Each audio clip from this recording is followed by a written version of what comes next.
Hey everybody, Extract Talks here. Dr. John. Jared here. How you guys doing? We're going to be talking today about one of our favorite subjects. Yeah. Yeah, psychedelic mushrooms. About some of the current events associated with microdosing of magic mushrooms. And Extraction of magic mushrooms, things like that. Establishing the, what would it be, like the, not legality, but the market. The market, essentially. Yeah. The market is essentially a investing market. People are looking at all the indications that are out there, and they're saying, wow, this is worth a lot of money if we can actually get this, and people want to try it. Yep, so if they nail it down. If they do nail their it down. API So and, theory guides, data decides, that's our moniker. Yeah. Here we are. Please enjoy our free resources, guys. We got podcasts. We got product tours. We got mini courses. We got guides. We even got calculated. Okay, so global psychedelic therapeutics marketo. Yeah. Okay, look, this is a huge market, compounding through the roof. 30-40% compound annual growth rate, easily traveling from low billions to 10 billion. So, you know, I know that the cannabis market has $40-50 billion left to harvest. So a lot of people are still on that bandwagon. Yep. And it's true. It's good. A lot of people like the idea of growing the medicinal product and then consuming it from a medicinal standpoint. The chemists are in the back door saying, "Hey, we can synthesize that. Hey, did you know we can make that?" Then you have the bio people. They're like, "Oh, we already have the biochemists. Those are like, we've isolated all the enzymes and we can make a bio bag and we can do 100 kilos in an hour. Would you believe it? 100 kilos in an hour." And so the purists are like the natural product, the natural derived, right? Yeah. But there are issues, right? With that yeah, because absolutely. The variability. Yeah, the variability. We're going to talk about that today. And we're going to talk about the need for standardization from the natural product so that you can basically microdose that. Maybe you'd microdose the natural product. Wouldn't that be cool? That would be nice again. And that would be very nice. Yeah. So look, a lot of people are using psychedelics as a drug form to really address different indications. We got usually alcohol somewhat mental. Yeah. The mental. Right. But alcohol aspect. addiction. Oh, yeah. That could be physical and mental. Yeah, mental. Let's see here. PTSD, depression, smoking cessation. There was even weight loss in there. Oh, yeah. There was all kinds of items in there. It'd be exciting to see what other indications they find in the future here. I'm sure they're going to have brownies, psilocybin brownies, and psilocybin gummies, and they're already on the market. Tinctures and all that stuff. Well, again, it would just make it easier to control that dosage, so you can get the effects that you want. This guy from Field Trip, I guess he's Ronan Levy. He's one of the guys, and he has calculated and says he claims $8 trillion in economic cost of depression and anxiety disorders. Man, I could see that just from the standpoint of losing people, missing work, getting sick. Yeah, there's a lot of things that depression leads to. If you're flying a plane and you just let's hopefully that's not the case. No, that would not be good. That would not be good. That's a bad joke. Let's go to autopilot. Let's go autopilot. We're gonna go to autopillet. It misses the runway. Okay, we're gonna go around the world again. We didn't stop here. You're gonna have to get off at the next stop. Yep. Let's keep on going. Okay. So it's interesting. There's been a lot of breakthrough therapy designations, which is an FDA designation, and that's kind of cool. They're seeing the potential of it. Yeah, they definitely are. All right. But as a drug, obviously. Right, not for recreational you have to purposes. be in the industrial, pharmaceutical, FDA complex in order to win at this game. Yeah. That's pretty much it. Yep. If you're not in that, okay. So this is what I wonder. Okay, it's true. So you can see the market going that way. And the larger pharmaceutical companies, they're going to synthesize everything. Right? Oh, yeah. They're not going to grow natural. No, it's easier for them to just create products they already have. So I think that thinking about that, a lot of the states have said, hey, wait just a second. We have people who are growing mushrooms, like growing, cannabis. We're just kind of we're gonna make it into a natural product rather than pharmaceutical, chemically derived thing. Synthesized. So, I mean, there are legitimate arguments for both ways. Either way, you probably need to have good controls over how you microdose. Right? Yeah. We'll talk a little bit about that. But API, pharmaceutical ingredient, what's the structure? Okay, here's the psilocybin. You can see it's got this phosphate group here. You can see this wonderful amine here, and you can see this aromatic amine right here. Okay, so that's psilocybin. That's what's in the mushroom, and then when you ingest it, or maybe over time it gets this phosphorus comes off of here, dephosphorylation step right here. And psilocybin is basically what is produced. Yep. So that's actually, so again, as the And mushroom metabolized in the body. as the mushroom is growing, it's psilocybin. Once you essentially consume it, those stomach acids start working with it. That converts it into psilocin, which creates the effects that most people are looking for. Yeah, and you can see here I got the serotonin and the dopamine there. You can kind of see so similar. They look the same. Yeah, you got basically one carbon off on this alcohol group. You still have this indole aromatic amine, and then you have primary amine out here. And you can see this has got a couple methyl groups on there. So the secondary amine here, tertiary amine. But here, look over here. This is, let me see. I think that, this one right here is tryptophan. That is a essential amino acid. So if somebody was get going that from to create turkey. that. Yeah. Oh, yeah, the turkey. Turkey dinner. Yep, that's what puts everybody out. Yeah, it puts everybody out. Go to sleep. Okay, we're going to right. sleep. That's it right there. So I don't know how what happens with this in the body. Maybe, I don't know if tryptophan is responsible for serotonin. It may be. Okay. I'm not exactly sure. I do know, and because I read this, that tryptophan is responsible for dopamine. So there's an enzyme that basically does a conversion into an intermediate and then another intermediate and then another intermediate and dopamine. These obviously are very powerful chemicals that the body highly regulates. Oh, right? yeah. Plays a large role in many functions. And they're highly regulated. They're called biochemical cascades. And so there's many enzymes that are, and then also down regulation and up regulation of the amount that's in your brain or in your spinal column or whatever. I mean, these are neurotransmitters. Okay. These so are there's the not guys that something are you want to firing mess around everything with. off. Okay. Yeah. Okay. Yeah. And then there's also this one right here. This is a tryptamine. You can see it's a single, and this is a Schedule 1 drug. Okay. A lot of people say that this also occurs in a lot of psilocybin mushrooms or magic mushrooms. Okay. Yep. The question is, which one? And then there's many derivatives of these. You can see, you could different, maybe hydroxyl here, maybe there's different, every kind of analog of this that's out there. So this is actually a white powder from what I saw looking around. And I understand that this crystal right here is a greenish crystal. And then this right here, I'm not sure exactly what that looks like. It's pile of black goo. Yeah. Kind of. Yeah. Some people out there don't know about it. We'll see. A pile of black goo. So it's an oil. Essentially, yeah. Cool. Depending on how you produce it. So okay. Yeah, and it looks like it's safe too. That's what they say. That's I think a big selling point for it is it's safe. Yeah. It's probably safer. Okay, think about what some of the other drugs, like they use Adderall, right? Oh, yeah. Okay, lots of, so are those addictive? I don't know. That's an amphetamine if I'm not mistaken. Okay, but do they use that they use that though for like depressive. I believe it's for hyperactivity. Oh, okay. And it has the opposite effect of somebody who may not have hyperactivity. If they took Adderall, it's going to make them more active. Yes, very much more. So I don't know what the safety of those drugs are compared to the safety of, say, psilocybin.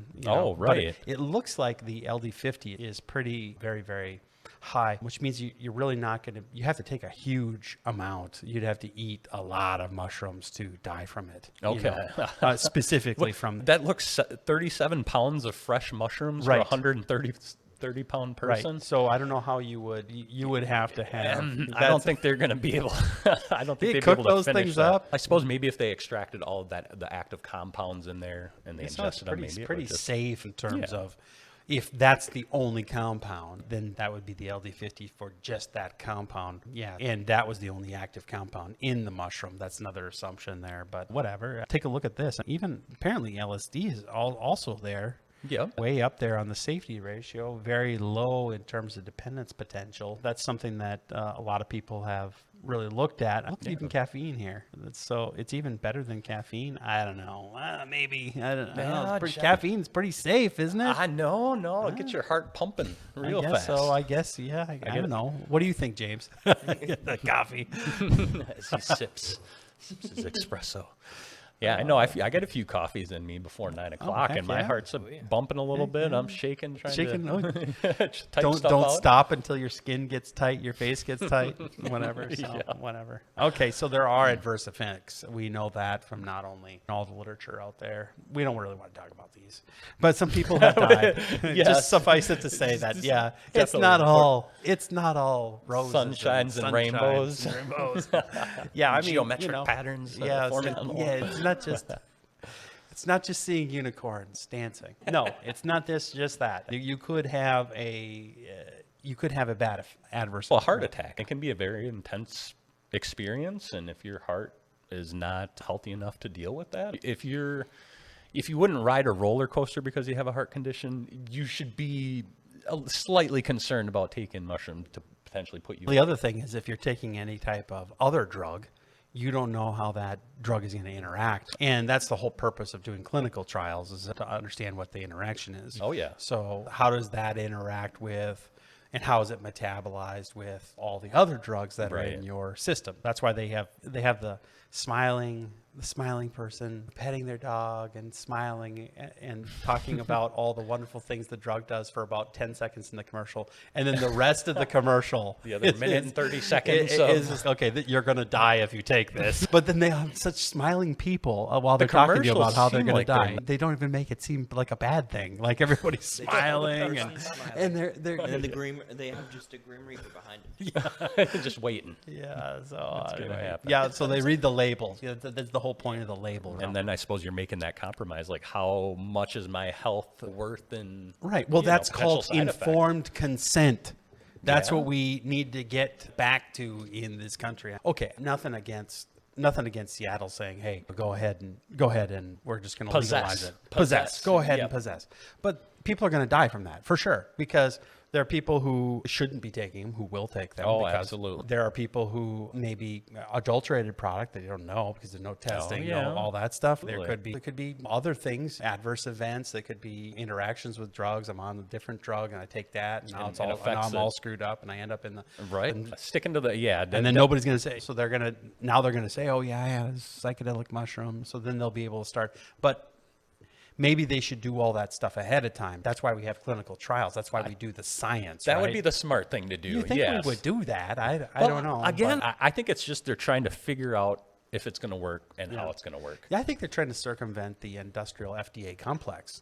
Because the faster they go, because if once the industrial FDA complex gets it, it's just going to be like administered, and it's a lot easier to push through that way than going to the FDA and. Oh yeah, At the farmer's market, if you want. I'm gonna go down and get my psychedelic mushrooms for my mushrooms. Yeah, I'm gonna make a psychedelic stew tonight. Yeah, absolutely. Invite me over. Anybody's making one? No, I'm just kidding. Okay, so we got all these wonderful research studies that are out there: resistant depression, microdosing, phantom limb syndrome, psychedelic assisted therapy, end of life for cancer patients. And you can literally go on the web, and these are just things taken off the web, but they're coming from universities with dates on them. You can see they're all recent, but fundamentally pretty interesting because there's so much literature out there that's just an explosion of literature right now on this. We're going to see more as we continue to move forward. More indications. Cancer patients, very good people are looking at end-of-life items. Assistance. Okay, cancer patients are basically being fed drugs that kill them. Poisons. Poisons, yeah. I mean, and that like cancer. It's not like they're just slowly killing them because they're on their way out. Yeah, I don't know. Okay, so that's true. That's true. You say we're terminal? Okay. This label says, do not drive if drowsiness or death occurs. Oh, okay.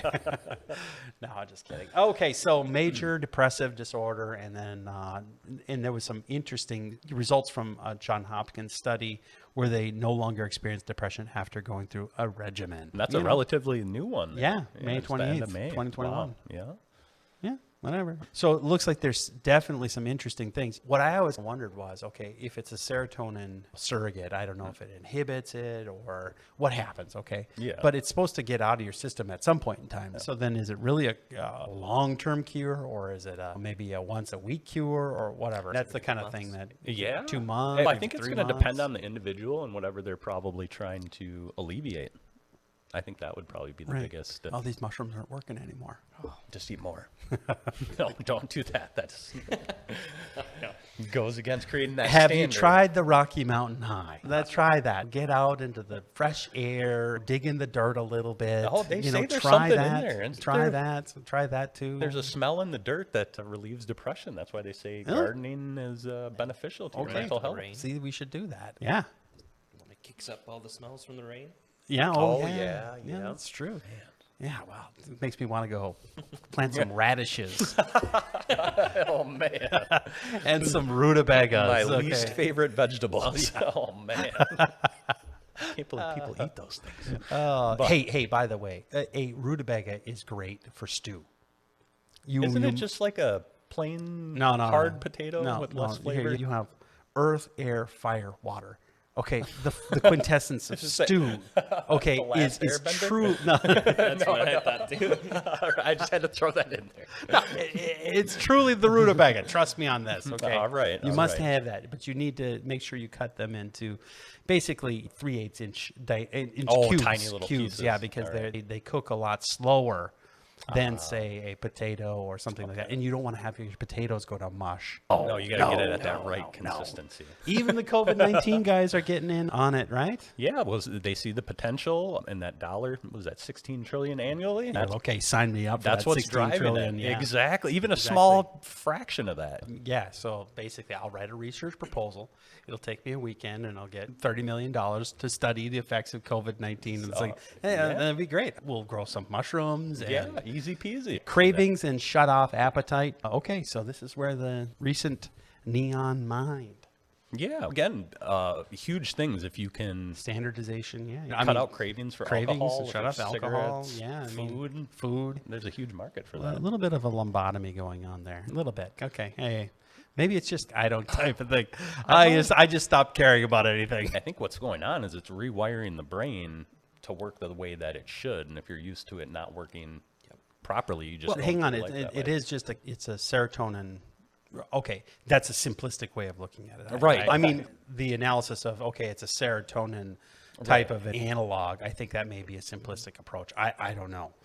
Maybe it's binding to the receptor and it just doesn't go away for a long time. Yeah, it's possible. It definitely is. I know that they have identified the receptors that it interacts with, and they've looked at that, and so I wonder how long-term the effects really are. I don't really know. If you think the effects are long-term, it's probably the fact that they will be a long effect. Yeah, there is a placebo effect. Oh, look at this. This guy's doing psilocybin truffles.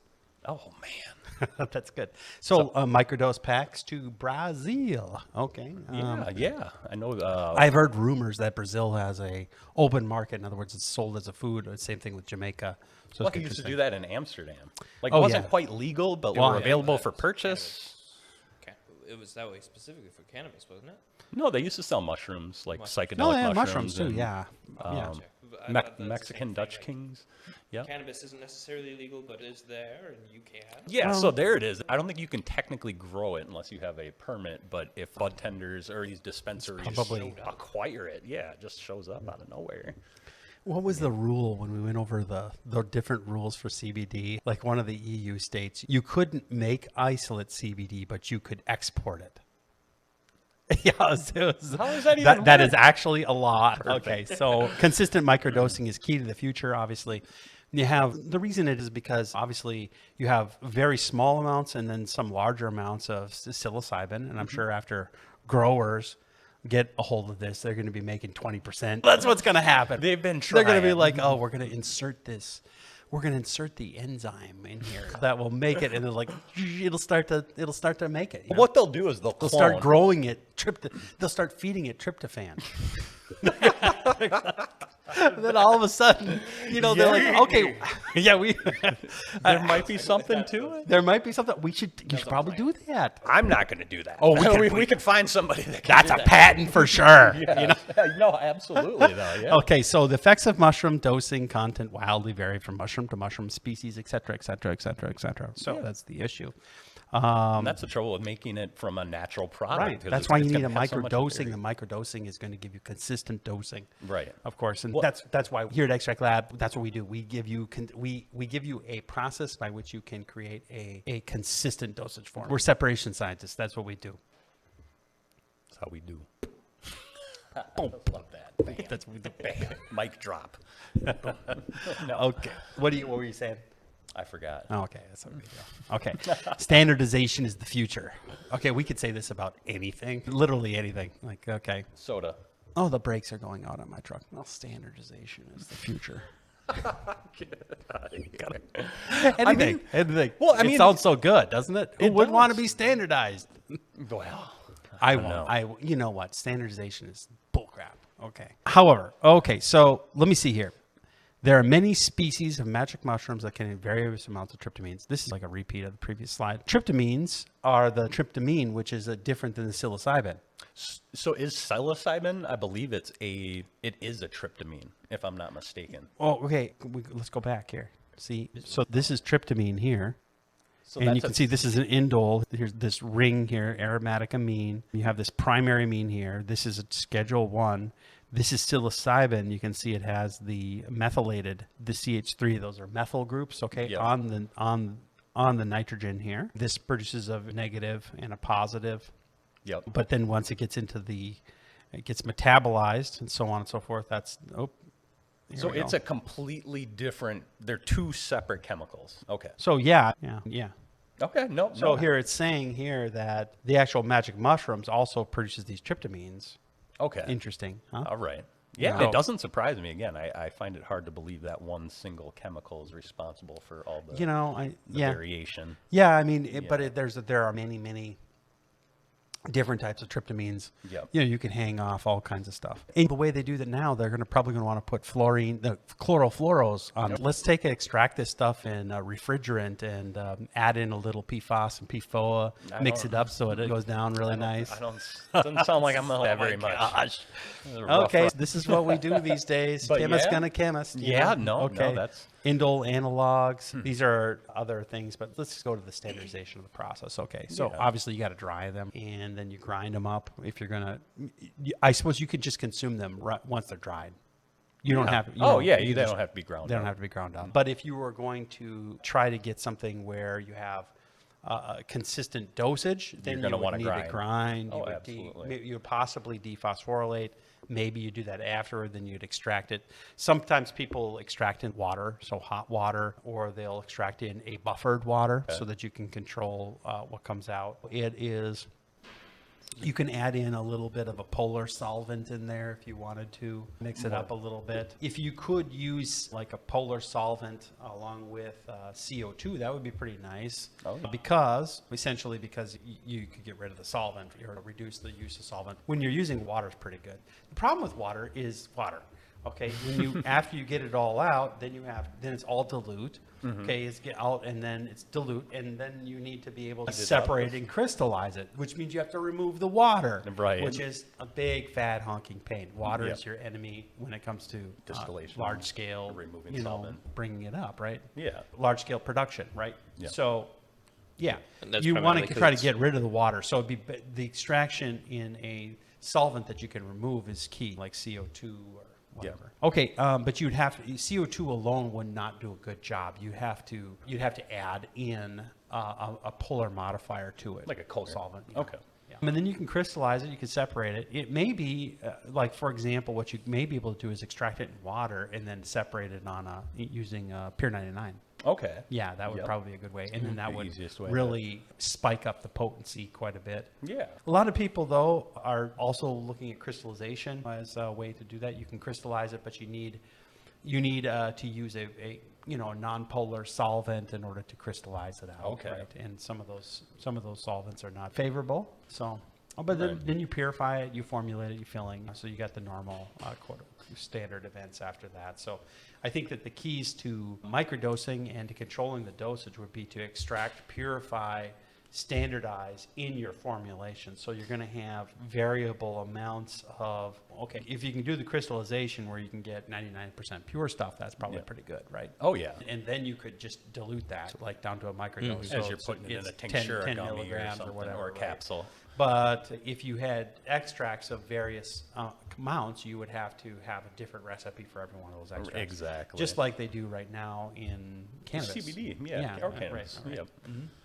So here's your typical dosage schemes, microdoses and macrodoses. Of course, they want macrodoses because maybe your first dose didn't wear off and you didn't have the effects. And then you have a second dose would be a macrodose, something along those lines. Okay. So I don't know if that's enough. Like 1,000 milligrams, that's a lot. That's a gram. Yeah, that's not when we're talking about we're eating talking about raw, psilocybin, though. When we're talking about eating, that's an extremely large amount. I forget about that. That's like a lot of mushrooms, right? Yeah. So that's where that LD50 could probably.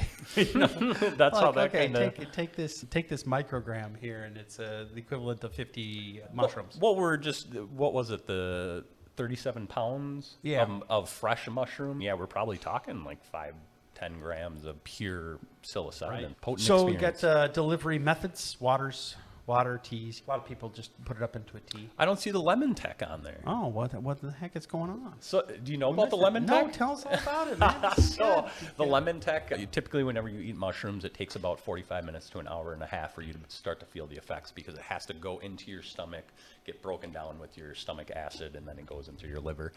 You can cut off a lot of the time. So, lemon tech is basically grinding up your mushrooms, putting it with an equal amount of lemon juice. Actually, it just basically the acid. Yeah. Exactly. It cuts off the time for it to get into your system. Right, Supposedly a more grapefruit is a. Grapefruit would be another one. Yeah. Very good. Very well known. But not very scientific. No, I don't know. People have done that, grapefruit extract, and as a way to get a Expedite. faster spike of whatever you're taking with it. So if you take caffeine or if you take Advil or aspirin or whatever, and it's in a pill form, you take that with some grape juice or something like that, it gets into the bloodstream a lot quicker. There are some actual labels that say do not take this with grapefruit juice. Yeah, I've seen. Why not? Because they don't want it to go into the body. Makes sense. That's the type of research that people really should be doing. Absolutely. The science. Yeah. And informed consent, obviously, which is very important. You need to know what all the possibilities of the negatives are before you do something that you don't know. Yeah. Okay, so direct consumption of material, lemon tech, grape tech, dried mushrooms are more potent. And you were saying that it's not just because of the loss of water. It's something else. It's like I feel maybe you're, you know what? I bet here I have a theory. Check this out. Okay. What if it's degrading into like tryptamine? Yeah, tryptamine, which is more potent a psychedelic than psilocybin. Well. Maybe. Right? We're going to have to get our license here and check it out. See find out what's going on. Get the grant. Oh, future research. Okay. Isolation of psychedelic components, obviously.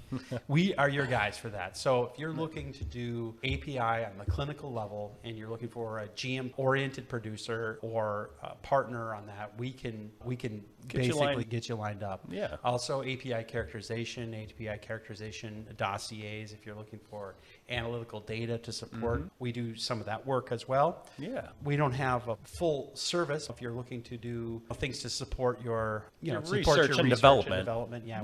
We can help you on that. Yep. Understanding drug interactions, that's a key issue. There are plenty of synthetic pathways. I don't know if that is necessarily a great place to do research. Right. Going back to the 1960s, basically, there's been large-scale workup methods. Make a kiloton a day. That's crazy. Biosynthetic pathways are also a new thing, right? They take the enzymes. They say, okay, this is the enzyme that's responsible for creating psilocybin, and then here's what it needs. And so I just feed that enzyme what it needs, and it'll create psilocybin in a bag. All right. And then in the bag, I get psilocybin from the enzymes that come out of the plant, and then I isolate the genes, and I isolate the gene part, and then I cut it out and I put it in something to make it GMO. Oh man, I'm gonna scare people away with that. Yeah, word. GMO mushrooms, they're coming our way for sure. It's a matter for of sure time. They are. Would they put an antifungal tag or expression thing in there. That would be like automatic suicide for the fungus, wouldn't it? That would not be very good. Yeah. They do that in plants. Put antifungals. Okay, so this is an antifungal. They'll cut it out and then they'll put it in as a vector or something into it, and then they'll make seeds and then it's already written into the DNA of that plant. I'm sure Monsanto's already got this. They're worked out. way ahead of us. They're way ahead of us, man. They know what they're doing. They're probably growing mushrooms the size of people. Probably. It's like that X-Files. There was that one episode where they found this mushroom that was way down in the earth, and it was way down in the earth, and then they ate it, and the mushrooms exploded. Remember that? And all the spores, and people were they sealed it. Remember that? And then they walked away. Yep. They sealed up the cave, and didn't let anybody else down there. Did Scully get? Did she get? I think it was Mulder. I think it was Mulder that caught the. Yeah, he was. Okay. He was locked in a bad trip. People dissolving. That was a long time ago. That was a weird one where it would come right out your chest bursting. What is that? Is that like from Spaceballs? Yeah. Do you guys remember that? Which is a parody of Alien. Oh yeah, that's right. Popping out. Yeah. So something along those lines. Yeah. All right. So clinical trials aimed at the target indications. All right, guys. Thanks for joining us. That's been our fun time here with psychedelic mushrooms and future work there. Obviously, a lot of work to be done. A lot of work. Yeah, we're here to help anybody that's looking to explore that. After John said, you guys want to develop your own API, you want to start extracting it. As long as you got all your proper licensing and everything, give us a call and absolutely. We'll hook you guys up. All right. Thanks a lot, guys. And take care. See ya. Bye.